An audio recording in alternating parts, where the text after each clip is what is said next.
It's episode 25 of the Toadstool Boardroom for the week of November 23rd, 2022. My name's Logan Plant, joined by the whole boardroom crew, Odell Harmon Jr. Hey, everybody. And Chris Shriver. Good day or evening. And this is the day this episode's going up, is Thanksgiving in the United States. So if you're listening, hope you're enjoying the long holiday weekend.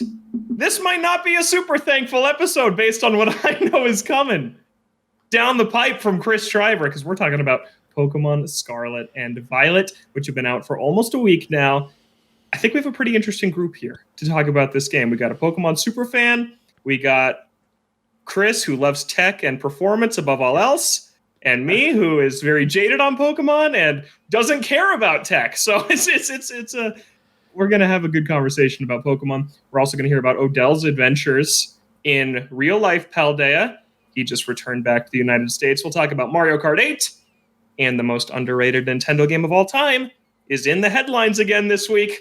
So that's all coming up. But let's get into it. Pokemon Scarlet and Violet are here. And just before the show recorded, we learned that it's already sold over 10 million copies in its first 3 days. So I believe Arceus is hovering just under 10 million. So in 3 days, Scarlet and Violet outsold Pokemon Legends Arceus, which did come out in January, so that is worth noting. But not only is it over 10 million already, it is the fastest selling game on a Nintendo platform of all time. 10 million in its first 3 days. Nothing's ever beat it. And I believe it was Mr. Harmon who said, this game's going to have a hard time passing Sword and Shield. And it was me who said this thing's going to sell like crazy. So keep that in mind when you're looking forward to the next Animal Crossing. But we're going to talk about the open world design, changes to the Pokemon formula, what we think about the game overall. But let's just get it started here talking about which version did you pick? How many hours have you played? And your 15-word thoughts on the game before we get deeper into this. Odell, we'll start with you. Are we going to start with me? Did you say we're starting with you. Yep. Oh, okay. Okay, so I picked version Escarlata. Nice. Forgive my Spanish pronunciation of Scarlet, but that's cool. That's a cool box. That's right. Cool. Is it actually? Is that what it says? Scarlata. Yeah, Escarlata. Yeah, that's really cool. Yeah, that's cool. And so unfortunately, I'm only maybe like 2-3 hours in. I basically just made it to Mezagoza, I believe is what the main city's called. Okay. And I've been running around there. Because, I did get the game on Friday in Spain, but I was still very much in Spain and still very much exploring the region. And I had a middle seat on the plane ride home, so my playtime is not as big as I would like it. But 15 words real quick. Game changer for this series. Seems to have a lot of potential fun exploring so far. Okay. Chris. Runs like garbage. Had so much potential. I'm not mad, just disappointed in the Pokemon Company. Oh. I think that you are mad. I'm very mad. Version and hours? I'm probably about 5 hours in. I'm playing Violet. Jess is playing Scarlet. I always get stuck with the Switch Lite whenever. I don't know how that happened, but like I got married, and well, now she gets the dock Switch, and I have to play it handheld, which in this case is probably better because it is absolutely better. Yeah, of the situation. I get to play in handheld, but look how pretty my oh, there it is. There it is. Scarlet, Violet, Switch OLED. Ooh. Very nice. And how many hours in, Chris? Probably like 4 or 5. Okay. All right. I am like 13 hours in. Played a ton over the weekend, getting ready for the show. I'm playing Scarlet, and my 15 words is: why didn't this game come out in fall 2023 and Arceus come out now? Yeah.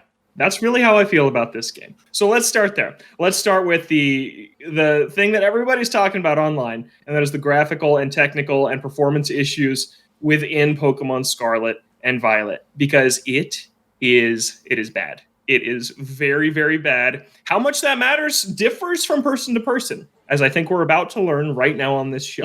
But the reviews said it right away. Every review, when they dropped, was like, wow, there's a great game under here, but it just doesn't run. It just does not run well. People are sharing the funniest glitches and issues that have happened to them. Some of them are just absolutely unbelievable, like trainers growing to the size of like hot air balloons, just seemingly out of nowhere. People falling through the world. There's a lot of that. There's a lot of slowdown on some clips that I've seen. So yeah, it runs really poorly. I think this is, man, I know, right? This isn't a fully Nintendo published game. Their name is on the spine though, right? On the bottom where it shows you the publisher, Pokemon Games, say the Pokemon Company and Nintendo. This might be the worst performing game I've ever seen Nintendo have their name on. I truly believe that. I can't think of one that performs worse than this in their entire company history than Scarlet and Violet. And now it's their fastest selling game in company history. So that's just wild to me. Chris, I know you have strong feelings about this. What do you want to say about these issues in this game? It makes me sad. Like it makes me sad because of a statement that Odell made a couple months ago, leading up to this game and the excitement of this game. And it was that this game could have been a 10 out of 10, like groundbreaking experience for Pokemon fans, for Nintendo fans. Them with the changes that they have made in the formula, I feel like are good enough, or there's enough meat on that bone that if it was polished properly, it looked right, it performed well. We didn't have this frame buffering issue that we're having. I would be so in love with this game. And I think part of it may be because I'm like literally playing God of War while I'm playing this game, which is like a polished, beautiful masterpiece. And this is the opposite of that. But I mean, as you said, like this game probably didn't need to come out right now. I understand they wanted to make the holiday release window, but this is the biggest example of what I feel is a money grab, whatever you want to call it, that the Pokemon Company has done. It feels like they've soiled the... I don't even know what... Like the prestige that a generational Pokemon game has throughout history. Like we've never really had to have this conversation before. Outside of... we had it 3 years ago. Sword and Shield people did not really like at launch either. No. It's not even close. Like this game... Do you remember the internet 3 years ago? Do you remember how toxic that discussion was with Dexgate? They were tripping over a tree, not actual performance issues. Logan, look at my Twitter. Because that's all I did Saturday. I got to a point, I played this game for a couple hours. I got so upset. I went on Twitter and just started retweeting all the performance issues and really haven't tweeted since so that people could see, if they haven't somehow yet, they could see what I'm talking about. Okay, yeah, you're right. The performance conversation is worse than it was 3 years ago, but people hated Sword and Shield for many different reasons at launch. Sure. So like, I wouldn't say that the new launch of a Pokemon generation is like this prestigious moment in gaming. No, like, it hasn't been like that for a long time. But that's what I mean. Like this could have been that moment for the first time in a while, and they just rushed the game out. Like the game clearly was not ready to be, I want to say deployed, but to be released out into the wild. And clearly the Pokemon Company doesn't care. Like it just sucks that it like Pokemon had, to me, I've already been a jaded fan, and I'm sorry, like Odell, if I'm like upsetting you with anything I'm saying, because I know you're a bigger Pokemon fan than me and Logan are at this point. But like as somebody that obviously grew up with the franchise, it taught me how to read. Like it's just upsetting. Like I used to hold this franchise in such a high regard. It's the largest franchise on the planet, and yet for some reason, it's not like Game Freak is a new developer to these games. Like you would think if they needed more support for this, they'd be able to reach out to the Pokemon Company. They're only a team of 170 people, according to Digital Foundry. Like, they should have as many resources as they need and as much time as they need to put out the proper product. And at this point, it just feels like it's sullying what Pokemon is for a lot of people. We've had so many like Pokemon Mystery Dungeon and like all these like knockoff games in the Pokemon franchise over the years, and it's kind of always just like been accepted. It's like, well, they're for little kids, like it's fine. But I always felt like these entries within the franchise were held to a higher standard, and we're not getting that here.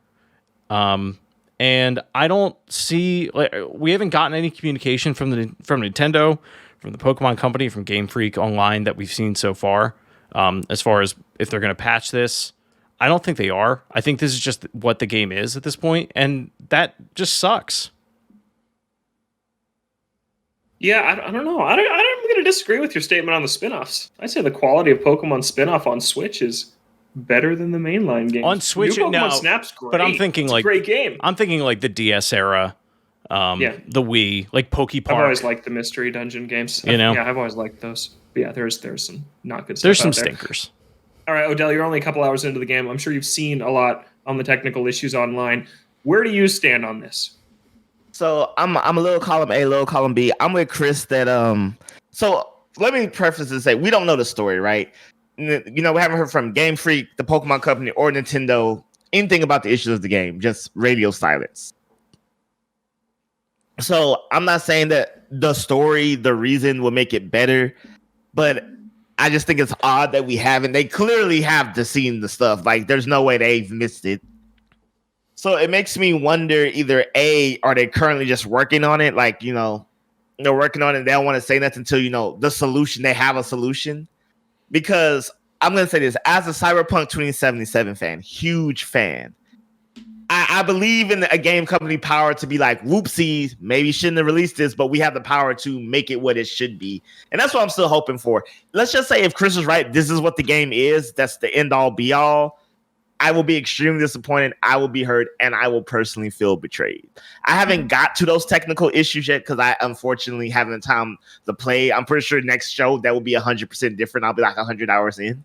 But, I agree. Like, okay, Legends Arceus, there's a lot of graphical like badness in that game. But one is a spinoff, so I'm just kind of like, It's mainline. They include it in the mainline graphic every time. Man, see, I know. Okay, let me put it. It is not a core title, so I don't care what it does. It can, but even Arceus, with all its problems, I feel like ran a hell of a lot better than Scarlet and Violet. Yes, it's not a full open world game. I understand that. But what I'm seeing, again, I haven't experienced any of these myself, but what I'm seeing from the clips and stuff, these seems like a level of unacceptable. Like, I am very lenient in towards of games not performing well.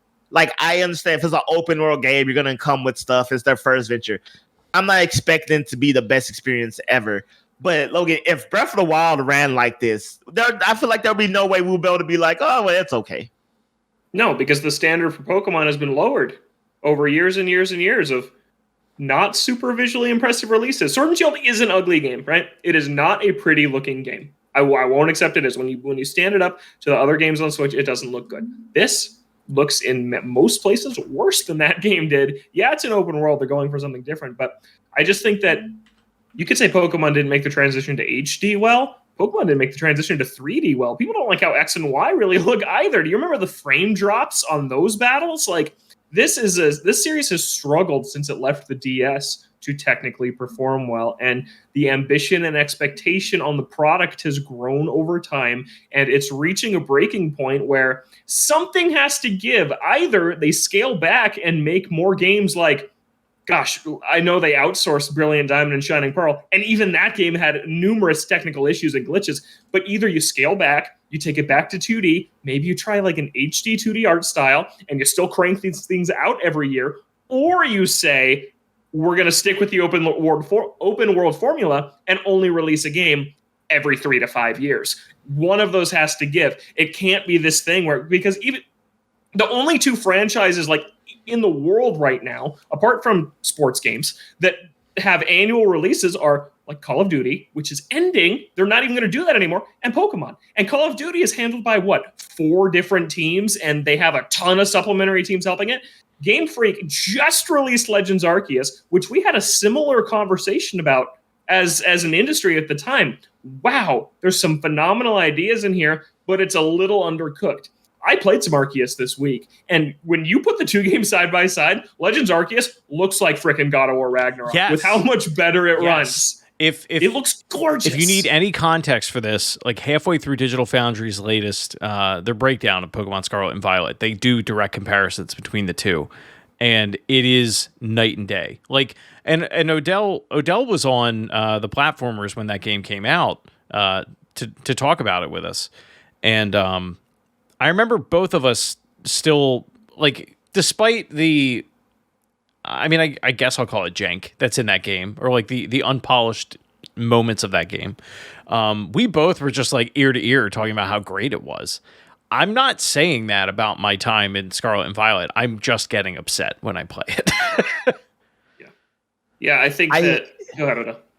I was gonna say, so again, I'm early on in the game and I haven't seen all this stuff, but there was like the moments where like I was playing on my TV, and then when I was playing on handheld when I first got it, and I was like, well, on handheld it looked gorgeous, and like I was in the beginning area just going to the rival's house. I forgot her name already. Sure, I don't remember. And I was like, and I was just standing there, and I was like, man, like at this point I started to see the articles and stuff by the time like I actually got the game in my hand, and I was like, so I was already kind of jaded because I knew what was people experiencing, but I was like, if the game looked as good as it's running right now, like, you know, I'm still in the open area, it looks shiny and new, the water's glistening in the distance, I was like, this could be a real pretty game. Unfortunately, based off what I'm reading, it's not gonna be pretty, and it just makes me disappointed because, I mean, Logan, I know what you said, so you know this, because in my mind, I always expected like there was a team working on the Pokemon, you know, the color, the core game, and then there was like, you know, the other team that they kind of just, you know, in my mind, I was trying to believe that Arceus did not look and had the jank because all the real resources was going to this. Knowing that wasn't the case, it just makes me think that, like, it's the biggest IP on the planet. There's just there's no excuse. Yep. Like, that's just the end all be all when I think about it. Like, for something that makes that much money, that big of a deal, you think there would just be some oversight to be like, this could never happen, and if it did happen, it will be rectified immediately. And the thought that it won't be rectified honestly scares me. Like, and to go back to the Cyberpunk comparison, just to throw facts and figures out and just my opinion of the situation, right? Like, Cyberpunk, 4 days after its release, CD Projekt Red came out and said, look, we know we made a mistake for previous gen gamers. We apologize. If you want a full refund on this game, by all means, we're going to have a program to do that. And we're going to improve the game. You know, here's our timeline, et cetera, et cetera. And they did follow through with all of that. If you were one key difference there, the PC players that were playing Cyberpunk day one, if you had a powerful enough rig, a lot of them really didn't experience that many issues. Like, or it wasn't Stadia players, or even Stadia players. Small number of people. I was one of them. Streaming, yeah. That's where I played it because I couldn't get a 3080 yet. The Pokemon situation, we haven't heard anything yet, and this impacts everybody that plays this game. Everybody that is playing this game is running it on the same spec of hardware. It's not like it's better on the OLED or better on the Switch Lite or any of that. Like, everybody is feeling this right now. This situation is not the same as Cyberpunk, and I can tell you why. Cyberpunk, they had to scramble to do all of this, you know, damage control days after the fact because they were much more dishonest with what that final product was leading up to launch day. All of the impressions and the reviews were from the PC version. The game out there was getting 9s and 10s. Wow, one of the greatest RPGs. Fantastic. Runs great. Has some bugs. And then on launch day, the Xbox One and PlayStation 4 version, which had been completely absent from any pre-release coverage, showed up. And that is when people were like, wow, you literally lied to us because this is not the game that was reviewed, not the game that was ever shown up, not the game you said it was. Pokemon Scarlet and Violet, you can look at the trailers, you can look at the impressions that came out a couple months ago that said this thing had problems. You can look at the reviews that dropped over a full day before this game came out that were like, yeah, this thing runs like garbage. There was plenty of time for the consumer to cancel their pre-order or decide not to pick it up. Unlike the Cyberpunk situation where it was, this game is great, look at all this stuff, go buy it, people download it. It is a completely different game on those other platforms. That's fair. The consumer knew what they were getting. So that to me is like, oh, it's been 4 days and they haven't said anything. Yeah, they weren't lying about what this was. If you did your homework before you picked this thing up, you knew what you were getting into. And so to me, it's not like Cyberpunk because there was a lot more dishonesty there.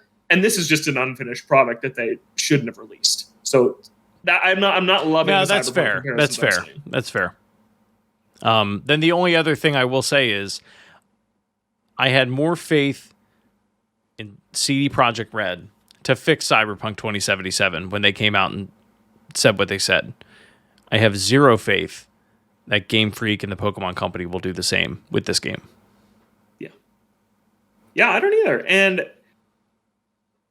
yeah, I don't know what to think because I went and played Arceus, and so I'm playing Scarlet and Violet with my girlfriend. It's her first Pokemon game ever. I'm a jaded fan. Kind of a fun experience because she loves the game. She really, really is enjoying it. She's like, every Pokemon is new to her. It doesn't matter if Gen 1, Gen 2, it doesn't matter. So that's fun. And then I'm playing it, and I'm like, yeah, I'm having a good time in spite of these ridiculous technical issues. And then, so we're only playing it together. So then when I have more time to do something on my own, I'm booting up Arceus because I still haven't actually finished that game. Mm-hmm. I love it, but I haven't finished it. So I'm going back and I'm like, wow, this game came out 2 days ago and I am more drawn to play this one because it just runs way better. It looks way better.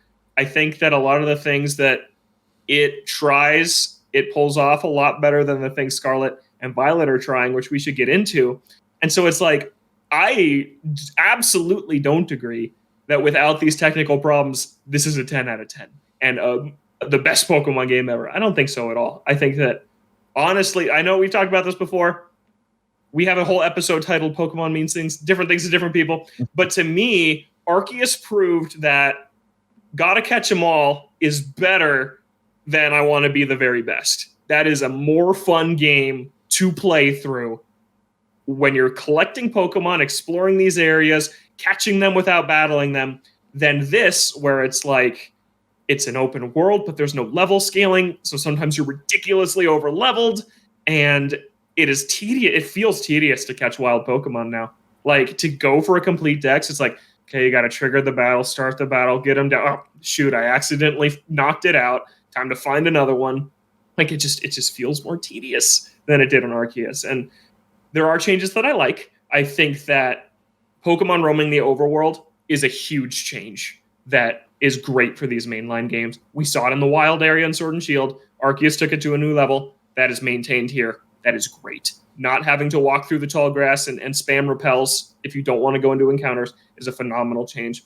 They did the same thing with trainer battles, which is a great change too. That you get to choose if you want to fight a trainer out on these routes. I have fought like 2 because I don't want to be ridiculously over leveled for these challenges. So for me, I'm like, yeah, I'm not going to fight these guys. The only way I am training is catching wild Pokemon and doing the required battles, and I'm still over leveled. So it's a little wonky. I think we're officially moving on from the tech issues now. So if anyone has something else to chime in, now is the time because we're moving away and talking about the game itself. Any last words on the tech? If you want to hear me go on a real rant, listen to this week's Platformers like 19 minutes in, and you'll hear all the expletives. And I don't think I've ever been that mad on camera on the internet in my life. like legitimately. Yeah. I was so upset on Monday night. I believe it. Yep.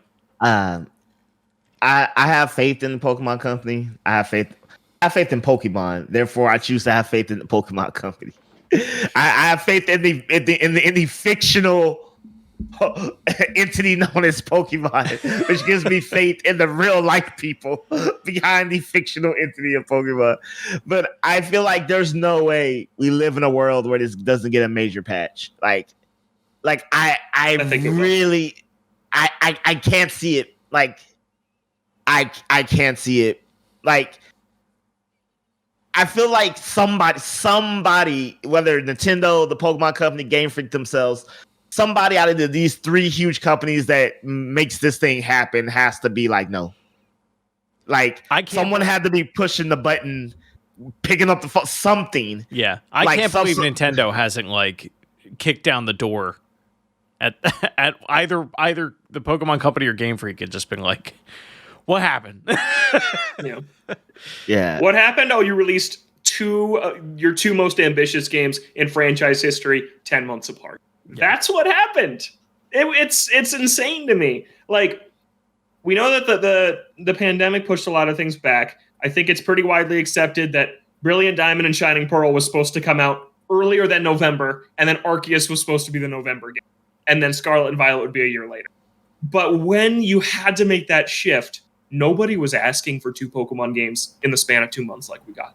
Nobody was asking. I remember, like, most people were at least most people I talked to, it was the conversation of, why are we doing this? Like, yeah, it was too much. I think people would have been, Arceus would have been a better game. We'd be sitting here right now. Arceus would be a week out. It'd be 10 months more polished than it was. And we'd be sitting here saying it is a legitimate Game of the Year contender. Yeah. That's what would have happened, because that game is phenomenal. Instead, we're sitting here like, wow, this game is not good. Like, should Nintendo be offering refunds on it? So yeah, it's a disaster. I think it'll get a patch.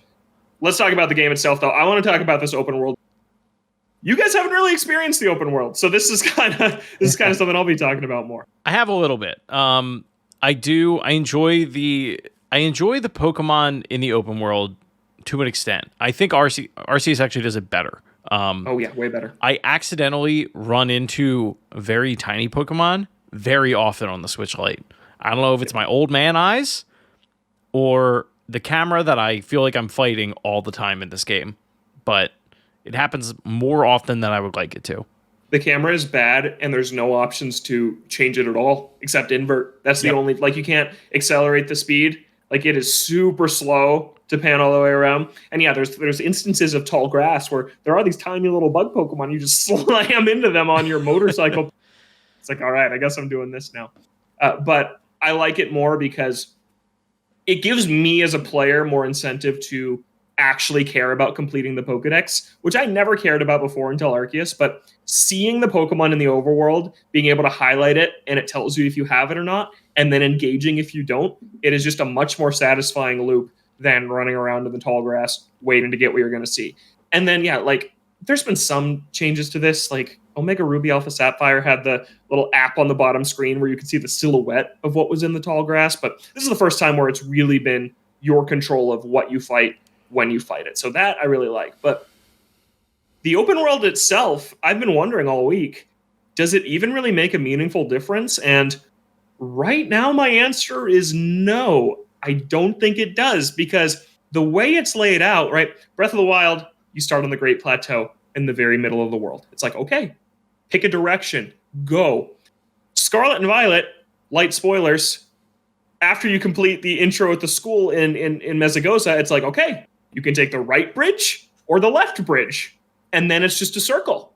And it's literally like any other Pokemon region. Because, yeah, you can skip over gyms or skip over challenges, or if you wanted, you could just ride through everything to the top of the world, but you don't have a chance in heck up there doing anything once you're there, because everything is leveled up naturally along this circle.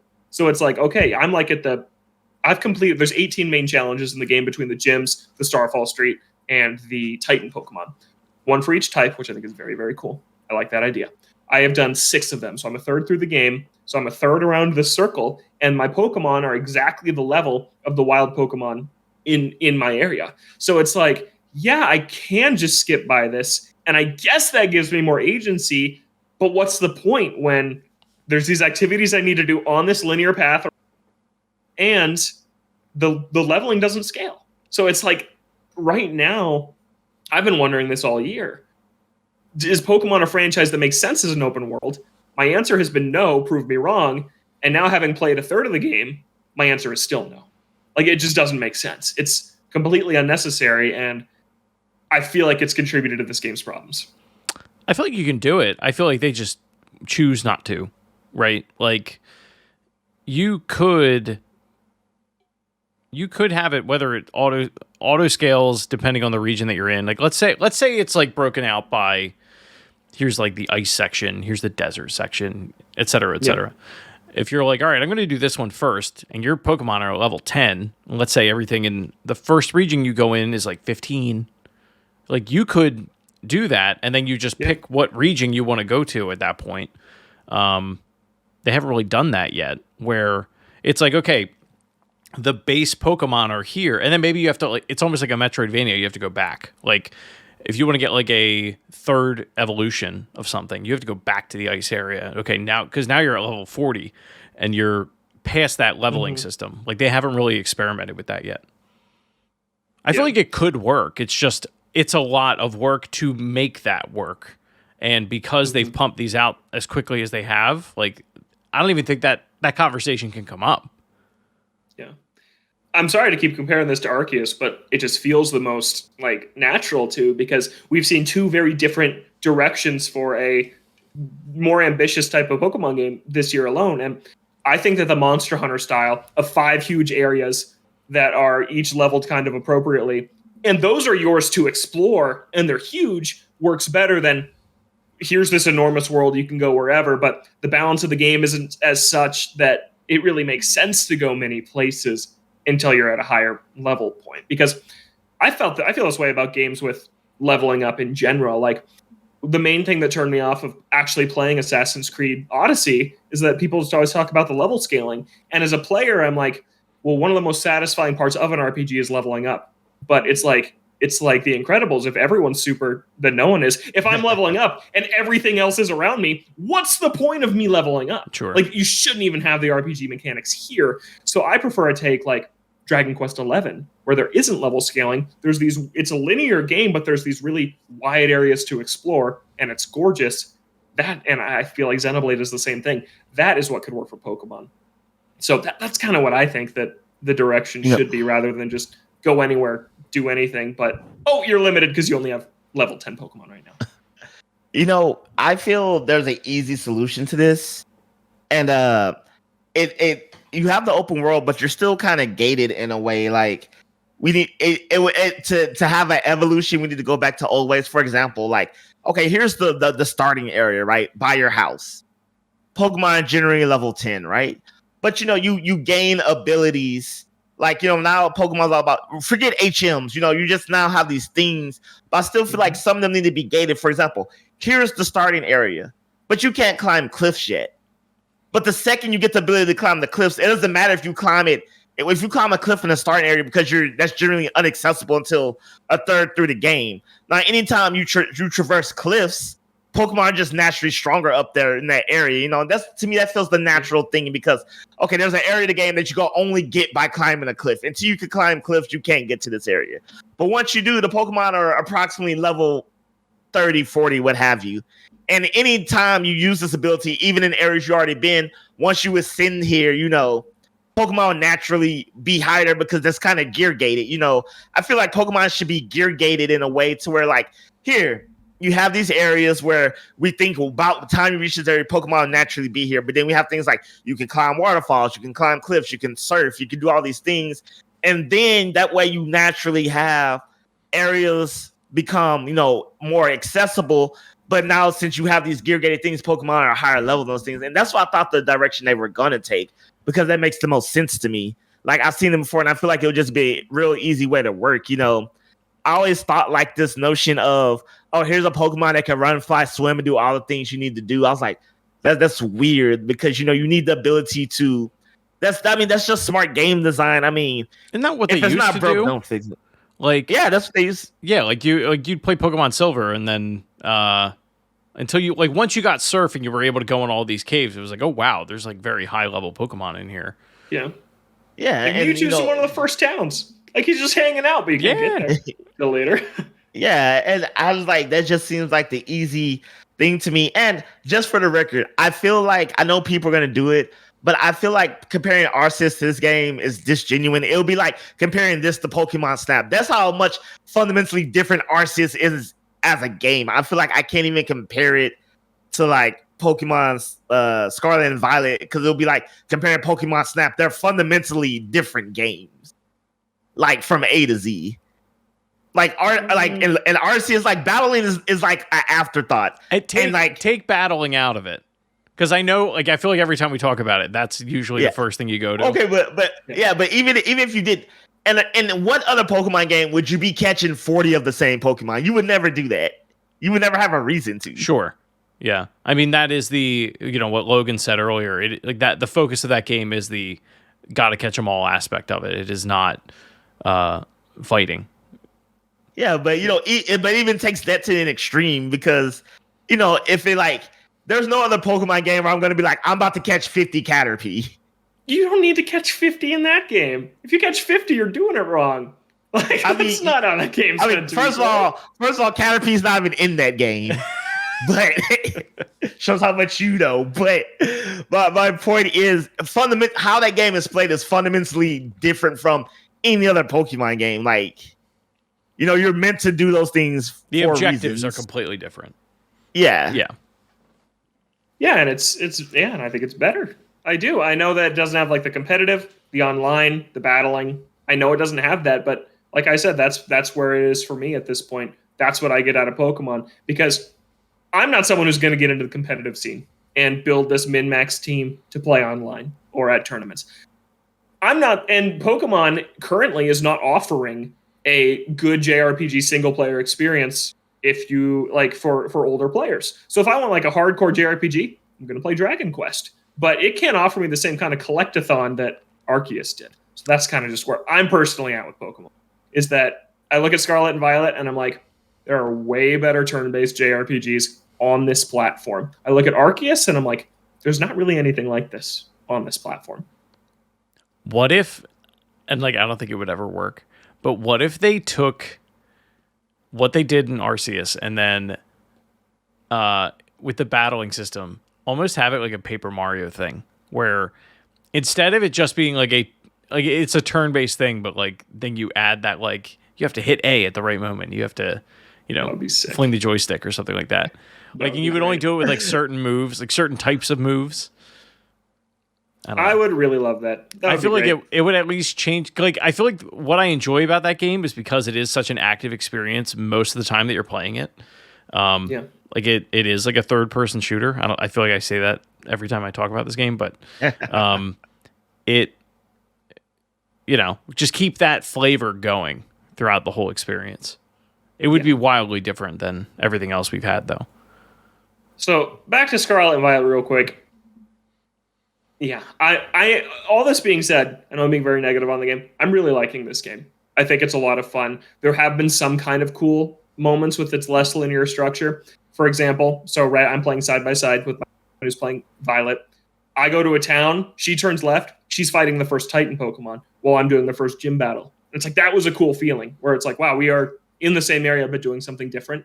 That's never really been something you could say in a main gen Pokemon game. So that is something very cool. That illusion was just shattered a little bit when I'm like, oh, there's only ever like two options at a time. Like there's usually like two objectives pretty close to each other. And it's like, all right, which do you want to do first? And then battling is supposed to be the focus of these games, right? When you're talking about reinvention of the series, I think battling needs some significant tweaks. Like it is slow. Like trainer battles are so slow. Like when you use a buff move and you have to watch the and then read what happened. And it's like, man, these turns take way too long than they should. Like they should have streamlined this a long time ago. Like if there's multiple buffs, you have a text box for each one. We're playing on either large handheld screens or television screens now. Put up a box like next to the Pokemon that says like all three things that happened at once. Instead, it's just like, oh, attack was raised. Defense was raised. And it lags in battles. So sometimes you're sitting there for like 5 seconds in between text boxes and you're like, oh my gosh, when is it going to be my turn again? So yeah, there's like little things like that I think need to be like updated, modernized a little bit if they're going for this kind of modern open world game. And it's like, you're still holding on to the stuff that was a necessity on the Game Boy 25 years ago. Like you can change that a little bit. I think everyone would be happy with it. All right, silence. I stunned him. I don't disagree. Yeah. I just feel like, despite being the Pokemon expert, because of my vacation, like there's just so much. I never like to actually. I have opinions on what you said, but I am a professional. I refuse to talk about things to any length that I've yet to experience or go through. So all I can do is right now is take notes of your opinion. Next week we'll hear more from Odell. What do you think of the auto battling? The Let's Go mechanic. Yeah. I don't use it that much. Really? Because I'm not really fighting many Pokemon. Like, it doesn't give you that much experience. It gives you the materials, but materials are pretty abundant anyways. So, I don't know. I don't use it that much. I honestly forget it's there. You're the first person I've talked to that has said that. Most I like people, it when I think to use it, but then yeah. I just never really think to use it. Interesting. Honestly, because I'm usually on the back Koraidon. So I'm not always like roaming around these areas. Yeah. So yeah, I just don't think about it. The other thing I do want to mention is I do appreciate the variety of Pokemon that they throw at you in any given area. Yes. There was one, late spoilers for 2 Gen 1 Pokemon that are in the very, very beginning of the game. I was sitting on the couch playing, and I was a little bit further than Jess, and I looked up, and she had like turned a corner that I didn't turn and found a bunch of Ghastly and a bunch of Hypno. And I was like, or Drowsy, a bunch of Drowsy. Had no idea they were there. Had no idea they were in the game. And I couldn't believe you can get them that early. I thought that was really cool. Yep, that is a cool part of it. I'll end on some positives here before we move on from Pokemon, because I do like a good amount about it. I like having the legendary the whole time. They're more like a character in this one. I think that's fun. They're a lot like Toothless from How to Train Your Dragon. Yes. Is like the closest comparison. I really enjoy kind of their personality and how they're worked into the story. So I like that. I like terastallizing. I think it is my favorite of the new battle mechanics that they started introducing in Gen 6 with Megas and then Zemus and then Dynamaxing. I think this is the best version of that. Changing a Pokemon's type. Super interesting. There's a lot of cool ways to do it. I've just heard it's kind of a grind fest to get the materials needed to actually change your Pokemon's type. So you're kind of stuck with whatever you're caught. There are some challenging battles in the overworld that are optional. There will be Pokemon with special Terra types out there that it's like, oh, it's a, what was one that I thought? It's a Jigglypuff with a water Terra type. And you fight it. And it's a tough wild Pokemon battle. Like, it is difficult. But if you catch it, you're rewarded with this unique Pokemon with its own Terra type. That's very cool. I think that's great. And then multiplayer.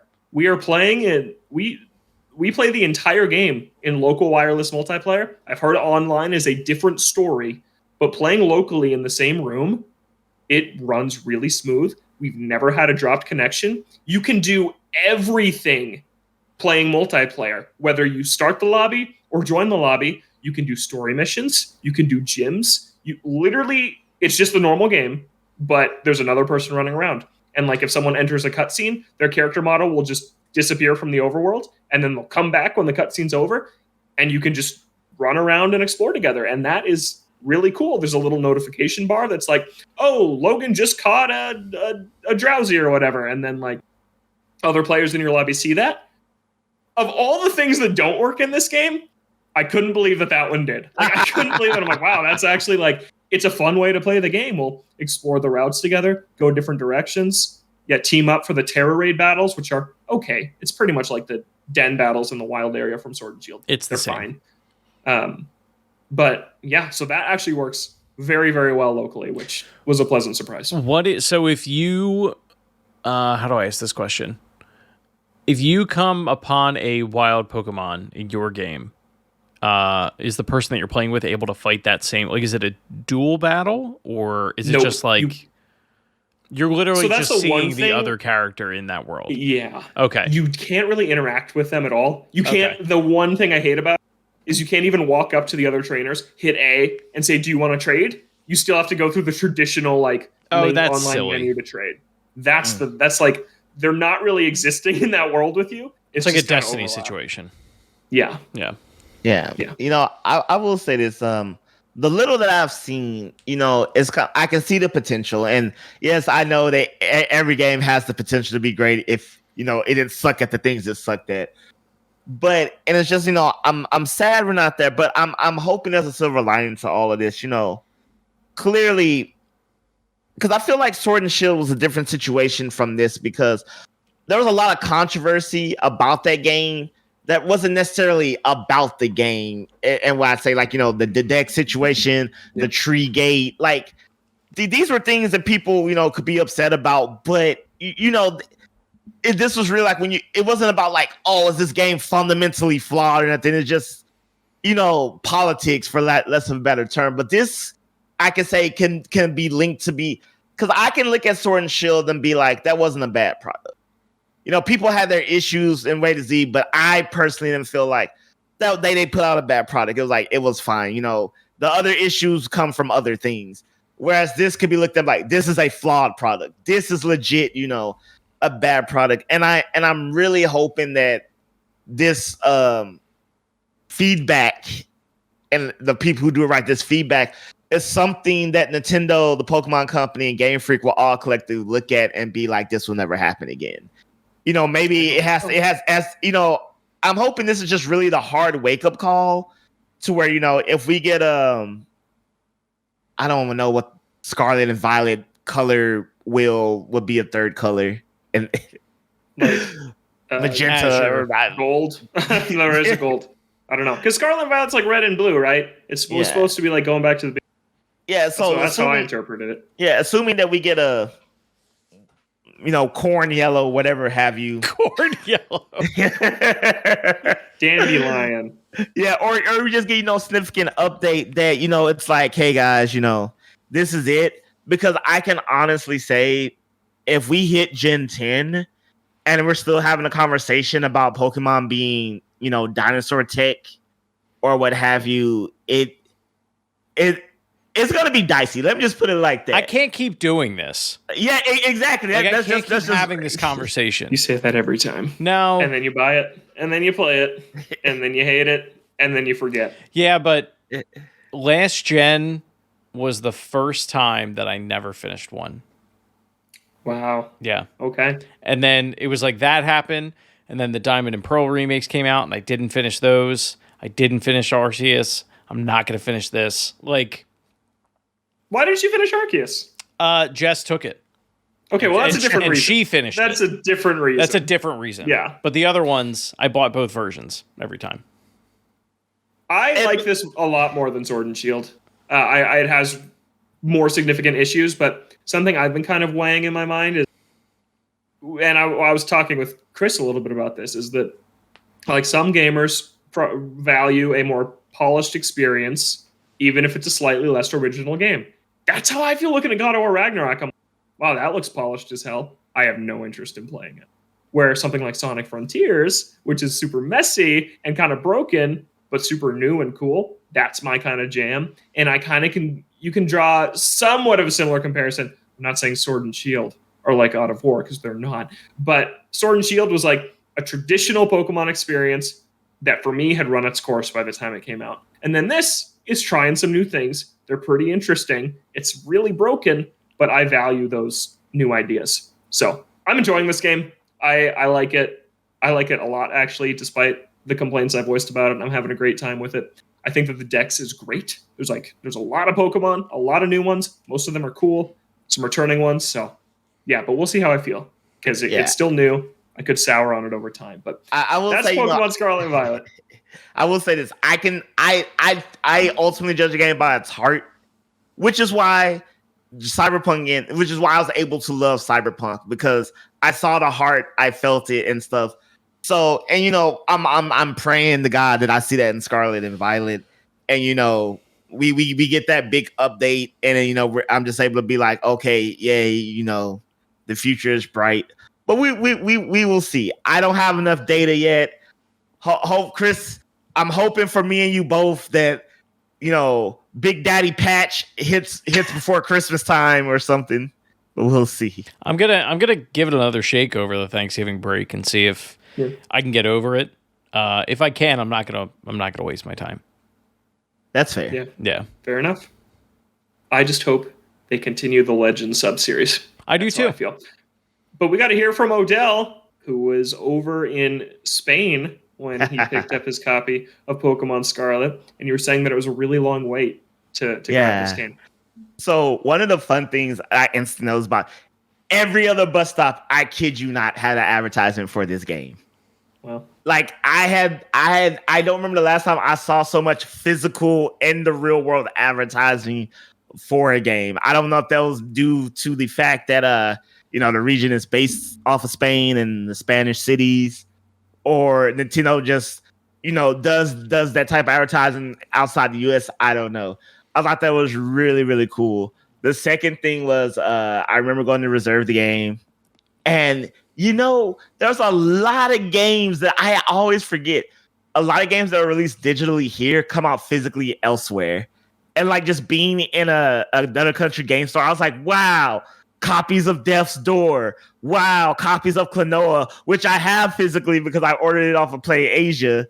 And it's just like, wow, copies of games that like I completely forgot were even indie titles. Had like like Death's Door had a special edition with like a statue. Oh wow, that's cool. And I was this close to buying it.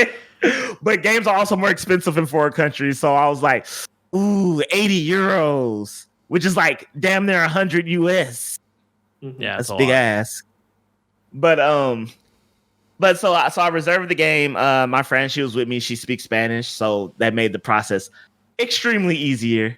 But I remember the day of, so I get there and there's like a line out the door. So I was coming back from Madrid or Sevilla. It doesn't matter. I was coming back from a different Spanish city back to Barcelona. So by the time I landed like at 11, by the time I got to the store, it was like noon or 1. The line was still down the street. We're not talking about midnight release. We're not talking about we're talking about midday. The line was still down the street. Took about 30 minutes to get in, and I don't know if these kids were skipping school or what, but there were a lot of children, children being ages 16 and below in this line. And one of the things I enjoyed was watching kids get their copy and seeing like the happy kid dance, like the bouncing up and side to side. It was just like, I can't remember the last time I saw this. And it was just a great experience being like I was like, oh man, kid, I'm with you.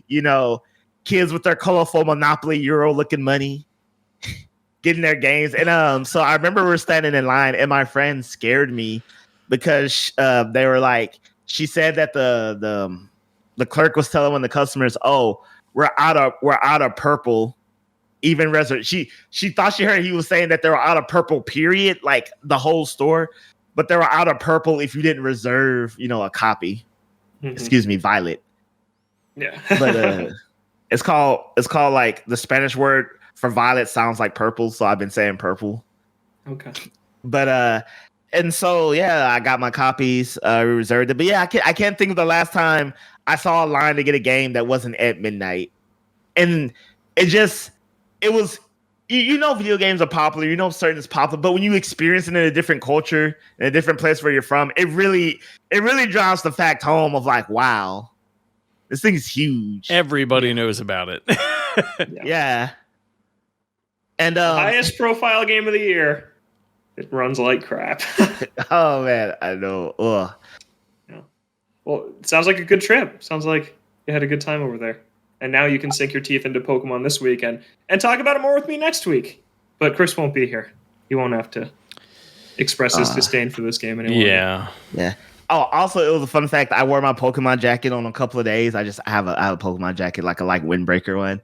And it was cool to watch people who didn't speak English go, oh, Pokemon, yeah. Like, there was a guy at the hotel that was like, oh, Pokemon. It's like, I used to love the cards. And, and his, with his heavy accent, but he spoke English, and he's like, and now he's like, my daughter gets the cards, and she asked me, who is this? He's like, I don't know any of these. He was like, there's 1,000 of them now. And it's funny because he starts naming Pokemon, right? And he's like, oh, insert name here, Pikachu. And I told him, I was like, I don't know who you're talking about. I was like, the names are different in every country except probably like Pikachu. And he was like, really? And he was like, but he told me he started with Charmander, And because he said he had the originals, and I was like, I don't know who that is. This is what it's called. I showed him a picture of Charmander, and he was like, oh yeah. And I was like, yeah, it's called Charmander in America. He was like, I blew his mind because he had no idea that the names are different in every country. That's awesome. And he was like, what? And I was just like, yeah. But it's just, and there was even a lady at the airport. I went to the lounge, and she was like, oh, Pokemon. She was like, oh, you still play it, do you? And I'm like, yes, I do. And she was like, good for you. And she was like, overnight. I was like, I feel patronized, but that's okay. But yeah, again, because when I went to Japan, it's like, okay, duh, everybody loves Pokemon, but it was just cool seeing that experience, like from just, people getting the game and just strangers recognizing like the gear, being like, yeah, I know what that is. Everybody does. That's awesome. Very cool. All right, that's an hour of Pokemon Scarlet and Violet talk. There will be more to come next week once Odell has played more of it, so look forward to that. But we got some other news to get through here on the Toadstool Boardroom, so let's get to it. Mario Kart 8 Deluxe Booster Course Pass Wave 3 is coming out on December 7th. This is the Moon and the Rock Cup, and it includes the following tracks. London Loop from Tour, Boo Lake from Super Circuit on the GBA, Rock Mountain from Mario Kart 7 on the 3DS, Maple Treeway from Mario Kart Wii. Oh, yes. Yes, fan favorite. Berlin Byways from Tour, Peach Gardens from DS, Merry Mountain, which is unlabeled but from Mario Kart Tour. There's been one of these per wave that is from Mario Kart Tour, but they don't put the Tour banner on it. I don't know why. Like Ninja Hideaway, the Sweet Mountain. I don't remember what that one was called. But the Candy Mountain one, and now this one. They're both just like, oh, nope, it's new. It's not. It's from Tour. It's like not a big deal. I don't know why they're doing that. And then 3DS Rainbow Road, which is another segment race. It's not 3 laps. It's 3 distinct segments. This is the most hyped I've been for a set. 2 of my most requested tracks were Maple Treeway. I love that track on Wii, and the remake on 7 is great. And then Rainbow Road on 3DS is an awesome Rainbow Road. I'm always an advocate for more of the segment tracks. I think they're a great addition that is somehow underused in Mario Kart. Like, I want like a third of the tracks to be segments instead of laps. I think they're so cool. And it just had me thinking, I was wondering, when one of these waves comes out, how much does it pull you guys back to Mario? Like, do you play it once and then put it back down, or do you pick it up and then play it for a little while? How about you, Chris? I play for approximately 2 days. Usually I will get 3 stars in every cup. Yep. And then the Friday after it releases, pre-pandemic, I think I've said it on the show, pre-pandemic, we used to play Mario Kart every day at lunch. That group of people will hop in Slack, in our work Slack, and then we'll all play that lunch. Like, the new levels are out, we should all play together, and then, we do that. But that's it, then you're done. Then I'm usually done, yeah. And then I'm like, well, I got all the cups, I did that, I got it out of my system. The levels are cool. Yeah. Okay, how about you, Odell? Yeah, it brings me back for maybe a solid week, enough. I don't do 200 or mirror, but I do 150. And I keep telling myself one day I'll be in the moods, I'll be feeling spicy, and I'll do the 200 and mirror, when I feel like losing my religion. When, I get first, and then a random third.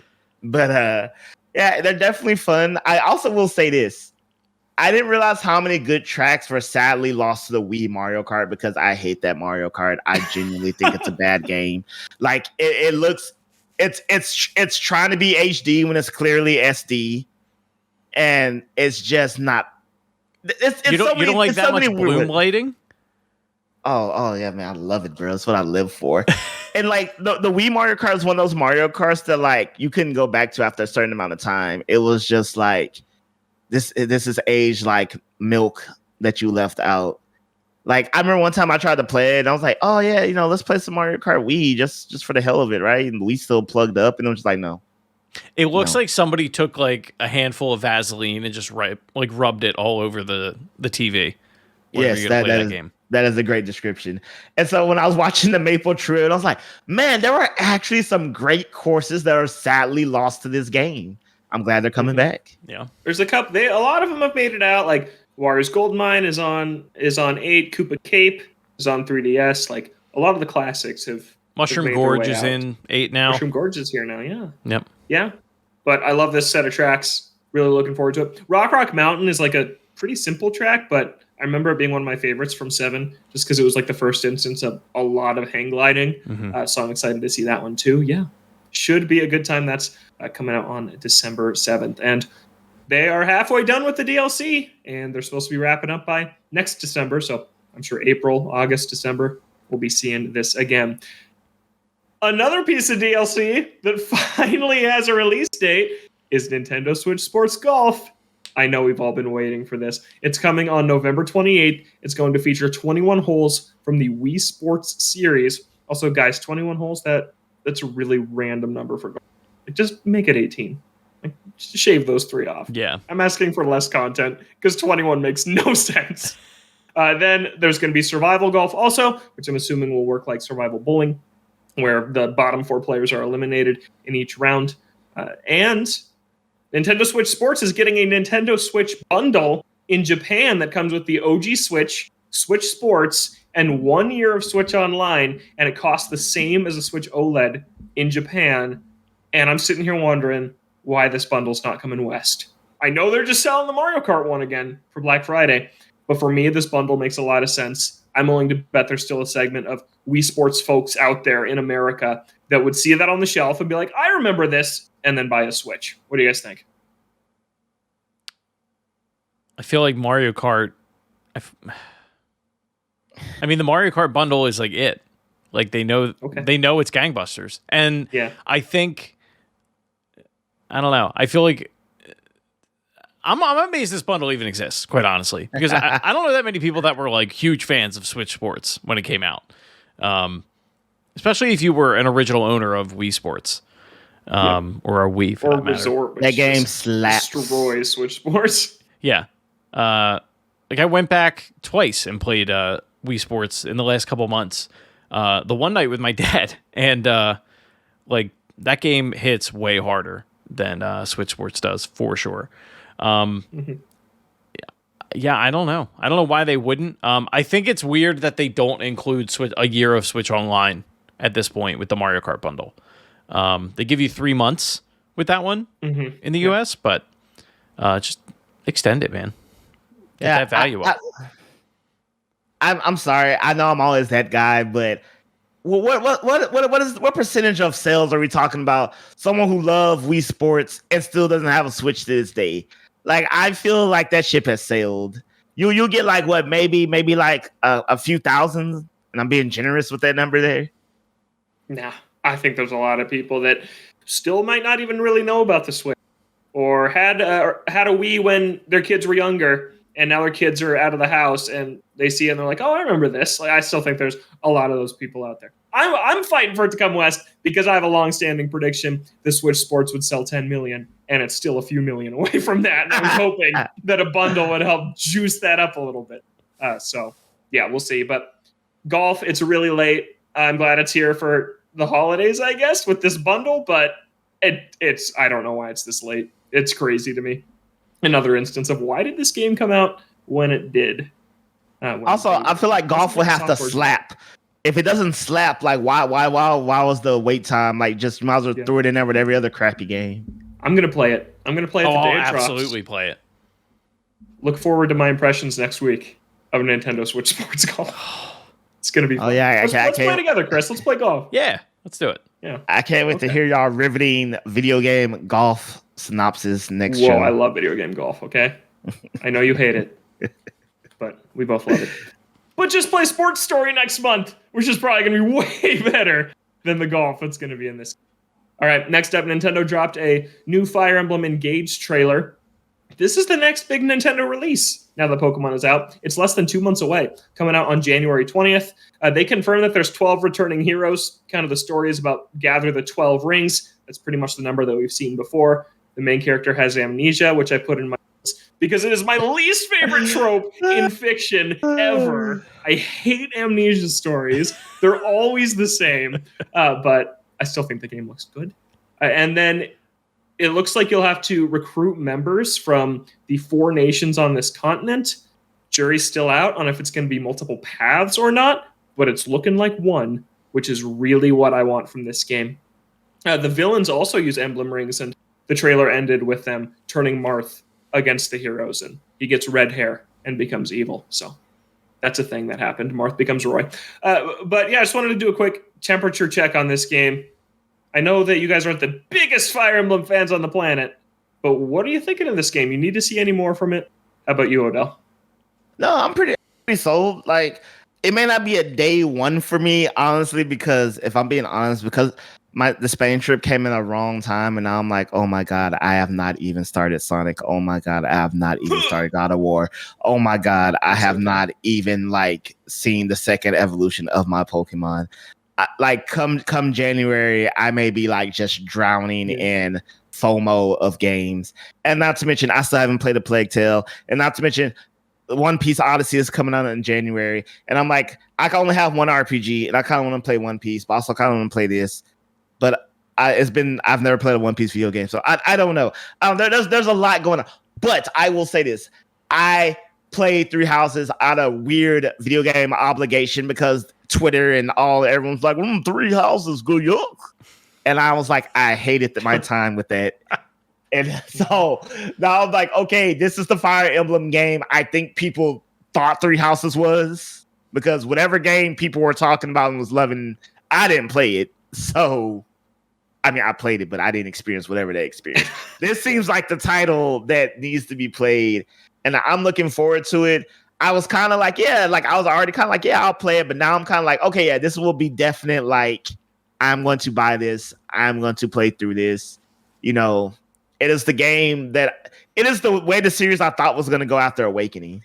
Because Awakening was, knocked it out of the park in my book in terms of, what I know Fire Emblem to be as an RPG.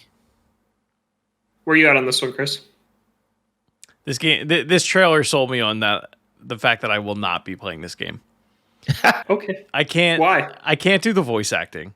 Like, I love anime, but like I watch most of it subbed, and I have found that like any dubbing, like I understand it's like part of the trope that it's like a little cringe. I can't get past it, and except for Dragon Ball. I love Dragon Ball's voice acting in English. Just put the Japanese audio on. Yeah, but then I got to read like that much. And these games are not short. And I read all day at work. And Persona 5 taught me that I don't want to do that. Like, I don't like doing that. So I probably won't be playing this game. I think this game's looking great. I think that we've talked about it before, and my opinion on this is reinforced every time we see it, that Three Houses was too visually ambitious. They scaled this one back, made an art style that fits better on Switch and runs better, and I think that it looks a lot better because of it. I think this game looks very nice. I like the character models. They have very thick black outlines that I think look like the hand-drawn style looks really good. I think the environments look, blocky, but they look good for what they are. Like, it's not like they're shooting above their means like they did with the last one. I love it visually. I'm just not into the story, but that's okay. I want the tactical gameplay.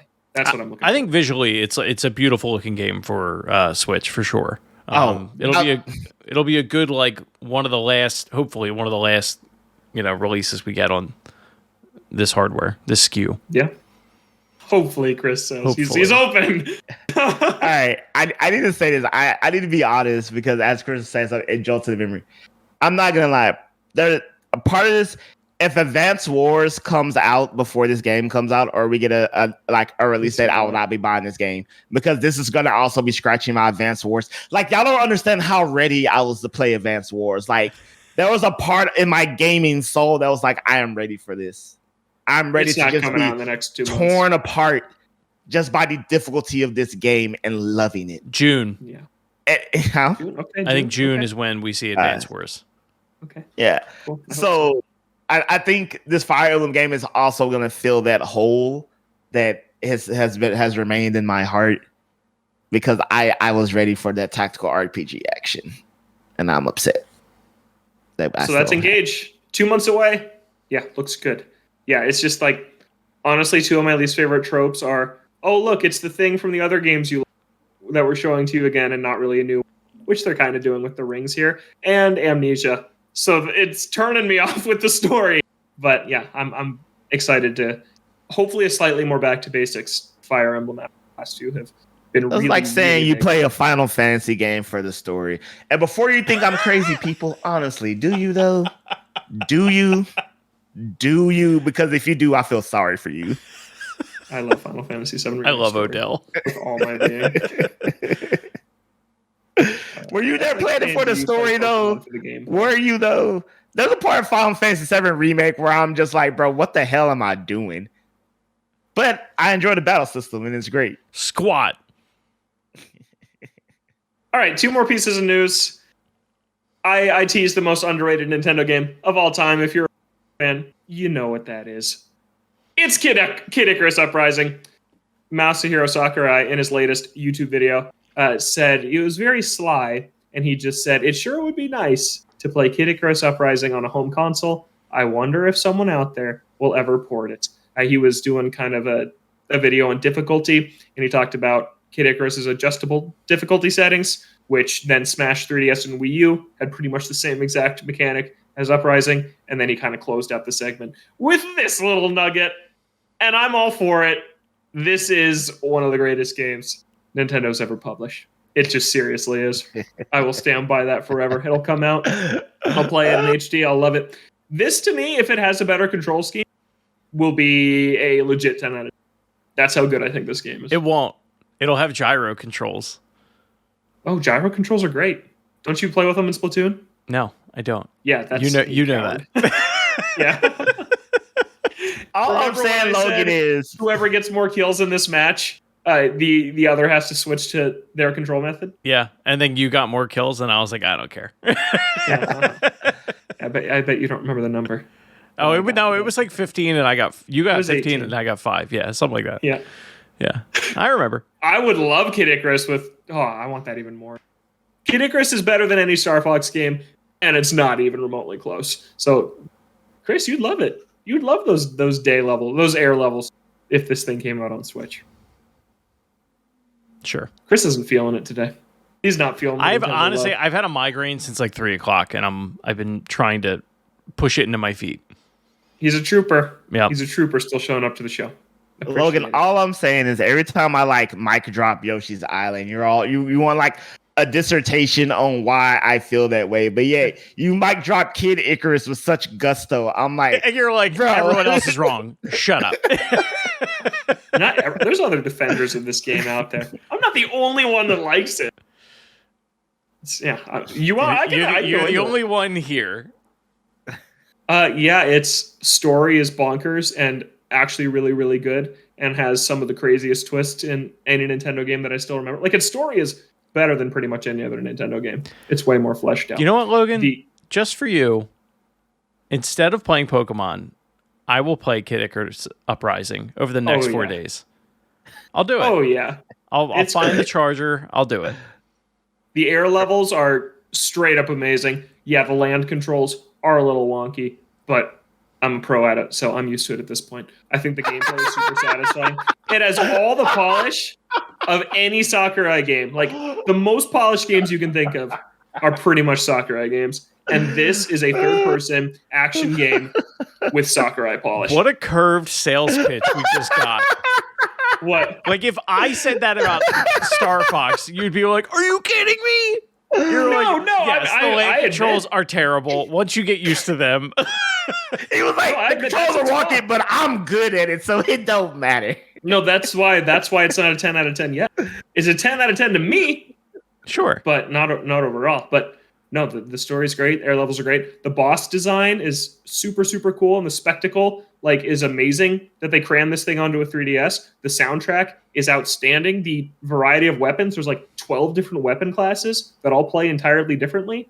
It has a skill system that's unlike anything in any other video game ever that is super cool. It has the most fully fleshed out online multiplayer at the time of its release that Nintendo had ever produced, with 12 different maps and a really unique spin on Team Deathmatch that wouldn't be outdone until Splatoon did Turf War 3 years later.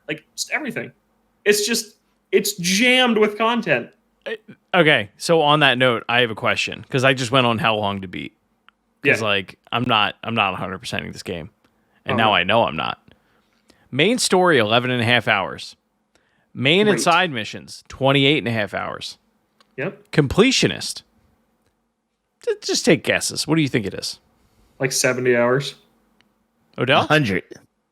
90, Price is Right rules. 97 and a half hours. God damn it. Should've There's said a Priscilla, gotcha Bob. system that to unlock all like the figurines and things, you have to do Oh, this that gotcha. explains it. Okay. Yeah. So it's not really like that's Yeah, not yeah, a part of the game. Okay. It's great. It is seriously like give it another shot. Buy it on the eShop on 3DS before it closes in like 4 months. I have 'Cause it. I is- have a it physical is so copy. good. I'm talking to our listeners. Oh, well, yeah. Like go buy this game. Sure.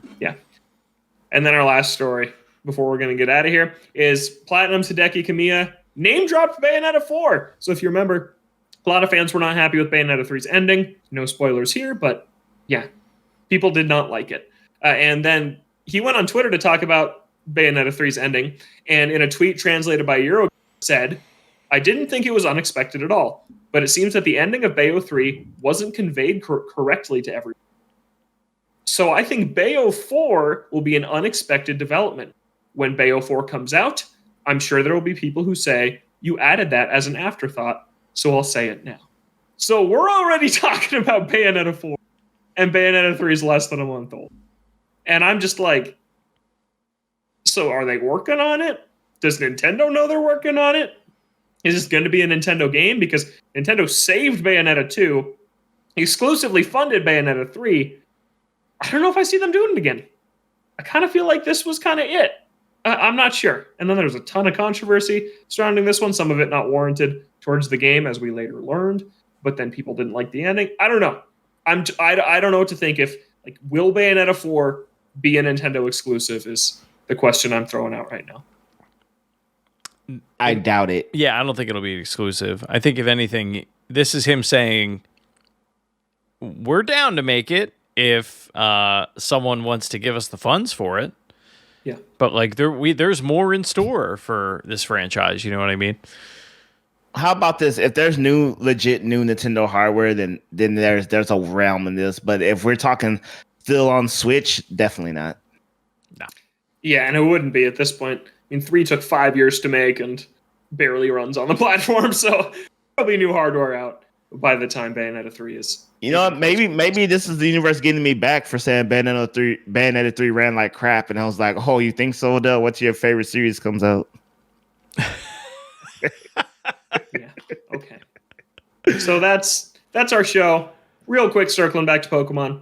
I feel bad. I made a call for listeners to send in their thoughts and forgot to read them. So I'm going to tag out the show with some Ed's emails or tweets. Not emails. I guess the name falls apart a little there, but that's okay. So I asked you, what do you think of the open world? And Harry says, the graphics of the immediate terrain are literal untextured mounds and constant frame rate issues. However, once the gameplay gets going, it's a fun world to explore, albeit a bit buggy, ugly mess. I hate that I love it. That's a great way to sum up Pokemon Scarlet Violet. I hate that I love it. And then Harry says the open world approach is also super intriguing to get lost into, and I've barely scratched the story in lieu of exploration. Yeah. You're probably over-leveling your Pokemon, and then you're going to blast through the story. But you can't make it a party, which was something I was thinking. Like, just trade out for some appropriately leveled guys for wherever you're fighting if you want that challenge to be there. Chris Shriver says it sucks, responding to Toadstool Boardroom's tweet. Very nice. I chuckled when I saw that earlier. And then Timbo says, I haven't picked up the game yet. I'm waiting to see whether Christmas comes first or a patch. And Timbo is wondering about criticisms when it comes to their open world design. I feel like we tackled a little bit earlier. So we're good on that. And then I have one more EGAD email from Eric, who says, yo, I really like Pokemon's open world. I've been having a lot of fun, and I like how the gyms, the star hideouts, and the titans are spaced out. Feels like I can explore in between and go from one to the other with relative ease, but it doesn't feel like I'm being directed too much. I get very distracted catching Pokemon I see along the way. I'm the same way. I catch everything in every area, which I have not done before. That is a new thing for me in mainland Pokemon. But we're going to talk a lot more about Pokemon on next week's show with Odell, once the Pokemaster himself has had more time to sink into the game. But that's going to do it for episode 25 of the Toadstool Boardroom, another one in the books. Our first milestone-ish episode. 25 is not that many, but it's a good number. It's pretty solid. And thanks so much for listening. If this was your first or your 25th or somewhere in between, you can email the show, toadstoolboardroom@gmail.com. What do you think of Pokemon? Or you can follow us on Twitter @ToadstoolBR. Chris Shriver will not be with us for the next couple weeks.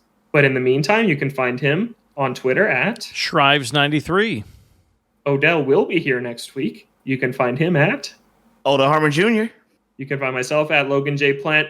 There are only 3 shows left for 2022. I can't believe it. Yeah, whenever we're doing end of the year, game of the year, whatever we're doing, I will, as long as my desk is still intact, I will return for that, I'm sure. But for those that aren't aware, I am in the process of purchasing a new home, and that home has a lot of wallpaper and a lot of work that needs to be done to it. So as soon as I get the keys, all free time will be devoted to that. So right now we're in the packing process.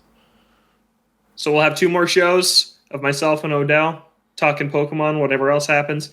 Switch golf in the next couple of weeks. And then hopefully in 3 weeks' time, Chris will be back and we will do the big end of the year show. Talk about the best Nintendo games of the year. What went right, what didn't. It should be a lot of fun. But for now, thanks so much for listening. Happy holidays, happy Thanksgiving to those of us in the States that are celebrating this weekend. Thanks so much for tuning into the Boardroom. We're thankful for you, the listeners who join us each and every week. Have a great week. We'll catch you next time right back here in the Toadstool Boardroom.